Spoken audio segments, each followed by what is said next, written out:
హైదరాబాద్ సరూర్నగర్ అలకనంద ఆస్పత్రి కిడ్నీ మార్పిడి ఘటన అవయవదాన వ్యవస్థలోని లోపాలకు నిలువెత్తు నిదర్శనంగా నిలిచింది.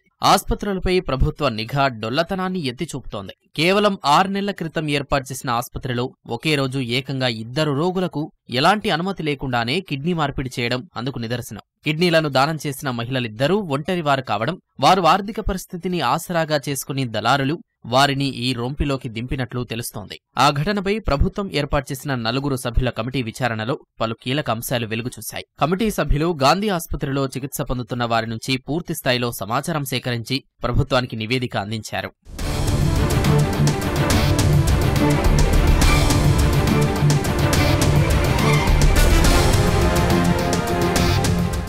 ఈ హాస్పిటల్ ఇంత చిన్న 9 బెడెడ్ హాస్పిటల్ ఈ రకంగా ట్రాన్స్ప్లాంట్ సర్జరీస్ చేయడం అన్నది ఇంత క్రిమినల్ విషయము, వదిలిపెట్టే ప్రసక్తే లేదుమా. ఏ ఆథరైజేషన్ లేకుండా అసలు కనీసము ట్రాన్స్ప్లాంట్ చేస్తున్నారు అన్న ఇన్ఫర్మేషన్ కూడా లేకుండా ట్రాన్స్ప్లాంట్ చేయడం అన్నది చాలా అన్ఎథికల్. పువర్ పీపుల్ ని టార్గెట్ చేసి వాళ్ళకి మనీ ఆఫర్ చేసి today we have put a 4-member committee on the instructions of the government. Very serious on this issue.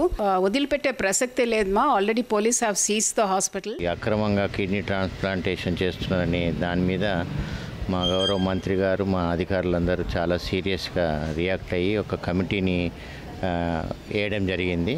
అందులో యూరాలజిస్టు, నెఫ్రాలజిస్టు, అనస్థెటిస్టు మరి నన్ను ఇట్లా వేసి దీని యొక్క ఏం జరిగిందనేది తెలుసుకొని నిజ నిర్ధారణ చేసేసి వాళ్ళకి తీవ్రమైనటువంటి చర్యలు తీసుకోవడానికి అవకాశం ఉంటుందని ప్రభుత్వం కమిటీ వేయడం జరిగింది. అందువల్ల ఇక్కడికి రావడం జరిగింది. ఇది హాస్పిటల్ సీజ్ చేసి ఉంది. సో గాంధీ కూడా వెళ్ళి అక్కడ ఏం జరిగిందో వాళ్ళని కనుక్కొని రిపోర్ట్ సబ్మిట్ చేయడం జరుగుతుంది. ఈ నెల 16న ఈ కిడ్నీ మార్పిడి శస్త్రచికిత్సలు పూర్తి చేసినట్టు తెలుస్తోంది. దాతలిద్దరూ తమిళనాడుకు చెందినవారు కాగా గ్రహీతలు కర్ణాటకకు చెందినవారుగా గుర్తించారు.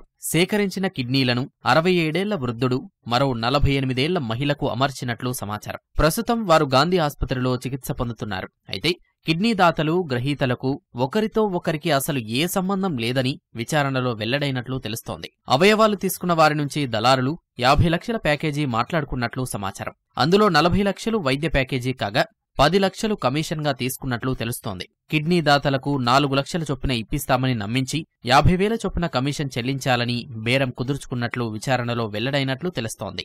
ఆర్థిక ఇబ్బందులతో కిడ్నీలిచ్చేందుకు బాధితులు అంగీకరించినట్లు తెలుస్తోంది. ఎలాంటి అనుమతి లేకుండా ఇంత పెద్ద శస్త్రచికిత్సలు ఎవరు చేశారు? ఇక్కడే నిర్వహించారా?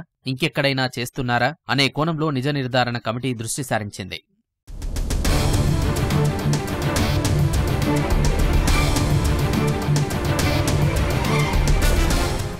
కిడ్నీ రాకెట్ వ్యవహారంలో చేతులు మారిన డబ్బు సహా మరిన్ని కీలక అంశాలు ప్రాథమిక నివేదికలో పొందుపరిచినట్టు సమాచారం.